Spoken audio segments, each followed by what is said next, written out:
It would be interesting to hear you talk a little bit about the difficulties of writing genre-crossing novels. If you agree that you are writing genre-crossing novels. Yeah, it's so funny. I don't know that I have a really firm idea of where genres begin and end. So I have a tendency to cross them without thinking too hard about it. And when people say, oh, well, isn't that science fiction? Or, well, don't you think that's horror or something? I just say, oh, you think? Really? Yeah, okay. I mean, it doesn't worry me that much which labels people put on things. But what I really like is to make things that people find difficult to label. But do you tend to start in one genre, for example, you have the idea that you're going to write a love story and then it tends to become something else? Or is that evolve? Yeah, things definitely become unrecognizable.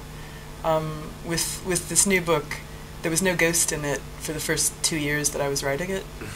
It started off as a novel about a man with obsessive-compulsive disorder who can't leave his apartment, and slowly mutated into this thing with the ghost and all this other stuff going on. So when the ghost finally appeared, was that something that frightened you, or was it welcoming? Oh, I was very excited. The reason the ghost got into it, her name is Elsbeth, and she actually began life as a plot device.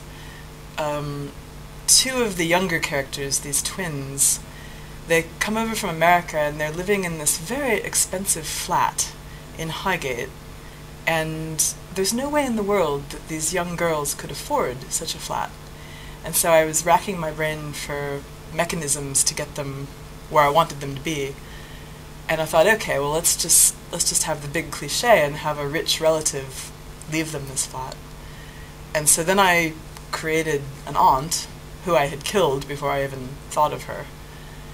And when I started to think about who she was and what she was like, I kind of fell in love with her, and I thought, well, it's really a shame that she's already dead and I can't write about her. And then I thought, well, yeah, this is fiction. I can just stick her in there and have her be a ghost. Were the twins there from the start? I started off with Martin, the character who has obsessive-compulsive disorder, and I thought, well, he needs a buddy. He needs some kind of friend to come visit him because he can't go anywhere. And so I invented Julia to come and talk to him. And I didn't at first know how they were related, whether she was his daughter or, some kind of charity worker or what, but she eventually turned into a neighbor. And of course, then she needed friends and family, and so at first I gave her an obnoxious roommate, but that was no good. I mean, I didn't even enjoy writing that character, and so I kind of squished her up and threw her away, and gave her a twin instead. And all of these decisions were kind of random. You know how at the beginning of a project you just pull things out of air, figuring if you don't like it, you don't have to keep it. Do you write at that point, or is it thinking and writing later on? It's almost all in my head. I very seldom write anything down beyond names. If I have a good name, I'll just jot it somewhere. But yeah, so this twin thing came into it kind of randomly, and then I thought, well, that's a great structural thing, because of course if you have twins, you can use that to generate all sorts of structure and plot in the book. So the thing just started to kind of take on this life of its own and grow into this rather monstrous shape. And when I got the ghost, I thought, well, this is really good. This is kind of going to contain it and organize it in a certain way, because suddenly I had to go back and think about all the traditions of the ghost story. So that made it much more streamlined. I'm sure you've been asked this question before, but can you please tell me a little bit about the decision to act as a tour guide at the cemetery? Oh, that was not even my decision, oddly. Jean Pateman, who the book is dedicated to, she was kind of my tutor about the cemetery. She was the chairman of the Friends group that owns it.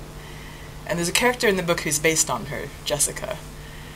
And anyway, I had been hanging around the cemetery for about a year, and Jean realized that I had acquired the knowledge set that you need to do the tours.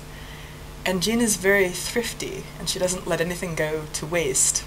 And so she just sort of looked at me and she said, "You, make yourself useful." And so I started to guide. And it wasn't as crazy as it sounds because I'm a college professor, so I'm used to talking to groups of people and it's not traumatic. But I have to say that I used to worry quite a lot about getting lost. And I eventually realized that, I mean, it seems big at first, but eventually you realize all the paths come back around to the beginning, so it's not possible to lose a bunch of tourists. But yeah, it was funny because I really came to enjoy it a lot, and I actually still do it. I read somewhere that some people consider the book to be a more colder story than The Time Traveler's Wife. How do you react to that? Yeah, I would say that's true, and quite deliberate. The emotional temperature of The Cemetery kind of leads to that somehow. I mean, there's something about London and the grey skies and the way things are there that kind of permeates the novel. And yeah. Is that an important decision for you, to decide where to set the novel? Because you're going to live there for a while in your imagination, obviously. Yeah. Or does that come to you, or is it a conscious decision? At the very beginning, I thought it was going to be in Chicago. There's a cemetery called Graceland that I thought I might use. And then I remembered Highgate, because I had been there and I had taken the tour. And I just thought, well, that's so amazing, what a great place, and I wonder if they would let me come and, hang out and learn about it.